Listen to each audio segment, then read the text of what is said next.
There's a number going around right now that says a middle-class lifestyle costs about $80,000 a year for a family of 4. And I want to show you why that number is basically fiction. Not because it's wrong on paper, but because it's measuring a version of middle-class life that stopped existing around 2019. The real number, once you count what actually shows up on your bank statement, is closer to $130,000.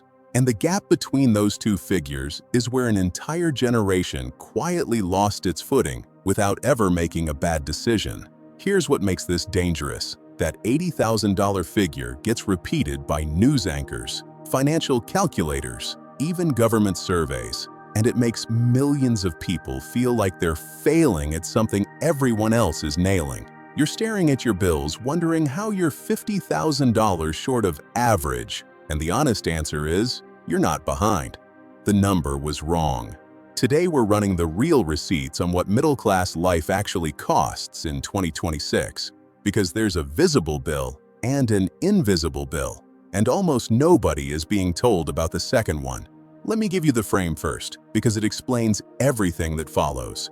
Call it the visible bill and the invisible bill.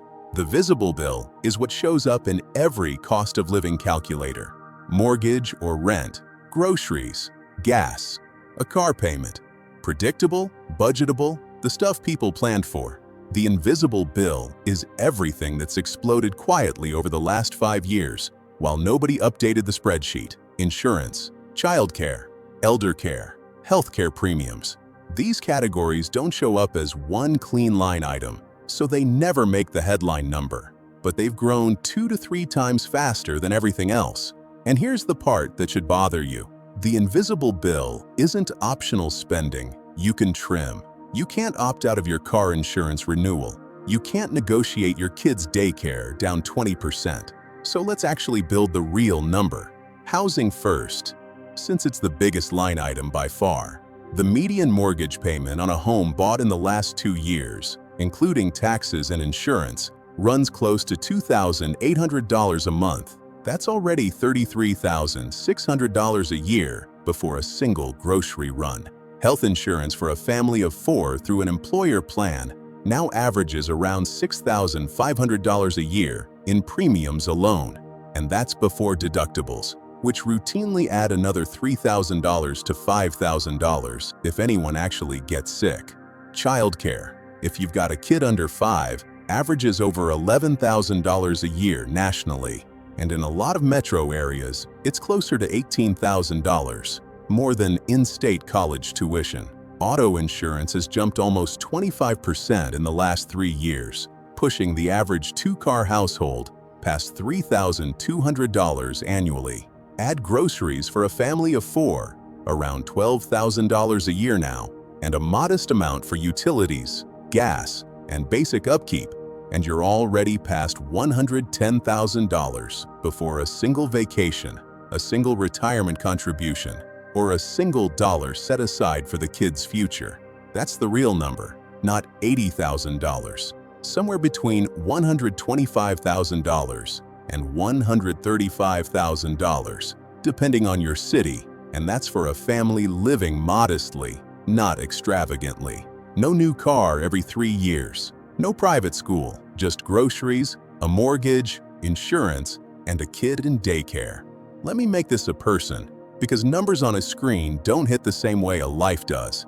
Call her Jen, a composite of a genuinely typical case. Jen's 42, works in healthcare administration, husband's in logistics, combined household income, $118,000. Solid by most measures, above the national median, and they're still finishing most months in the red. Here's why. Jen and her husband bought their house in 2021, right before rates climbed, so their mortgage looks reasonable on paper. But their county reassessed the property last year, and the tax bill jumped $3,400 overnight.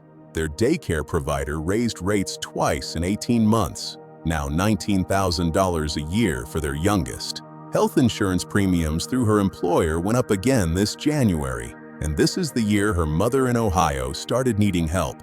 Gas money for visits, a home health aide 2 days a week, quietly pulling another $400 a month out of a budget that had no line item for it. None of this was a bad decision. It's just what happens when 3 or 4 categories rise at once while your paycheck rises once a year, if you're lucky.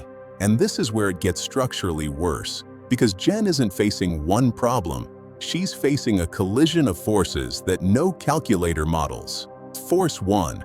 Wage growth has averaged around 4% a year, but her real invisible bill categories, insurance, childcare, elder care, have compounded closer to 8 to 12% annually. That gap doesn't feel dramatic in any single year. It becomes brutal after 5. Force 2. The sandwich generation squeeze, a parent needing help right as the kids are at their most expensive, hitting an enormous share of people exactly Gen's age, with essentially zero overlap in most financial plans. Force 3. One bad year. A layoff, a medical bill, a car that dies. Households at this income level typically carry 3 to 4 months of expenses in savings, not the 6 to 12 that would actually buffer a real shock. The invisible bill doesn't leave room for the unexpected because it was never accounted for in the first place. But here's the honest, useful part. Because knowing the real number and knowing what to do about it are different problems. I'm not going to sell you anything. The moves that actually help are free. And here's the honest scoreboard. If your household income is under $70,000, your job isn't optimization, it's triage. Get the biggest single, invisible bill item, usually childcare or insurance, reviewed for every available subsidy or employer benefit you haven't claimed. Between $70,000 and $130,000, your best move is usually reshopping insurance and childcare providers annually instead of auto-renewing, because that single habit alone can claw back several $1,000s a year that most families just don't bother to check. Above $130,000, your enemy isn't income.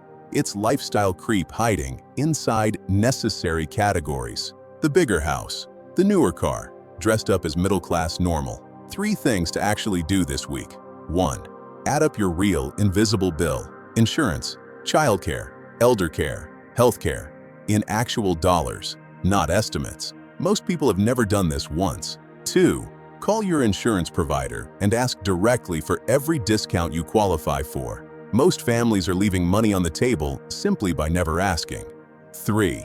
If elder care is anywhere on your horizon, start the conversation with your parents now before it's an emergency, because families that plan this early spend dramatically less than families who improvise it under pressure. So here's the whole thing. There was never an $80,000 middle-class lifestyle in 2026. That number measured a life nobody's actually living anymore. The real question was never why you're falling short of average. It's whether you're measuring yourself against a number that was never real to begin with. Jen didn't fail. She was just handed the wrong yardstick. Find your real number, the one built from your actual bills, not the one on a headline. I'm Martin. This is Money with Martin. If this changed the number you're measuring yourself against, hit like so I know to keep making these, and go add up your real invisible bill tonight. I'll see you in the next one.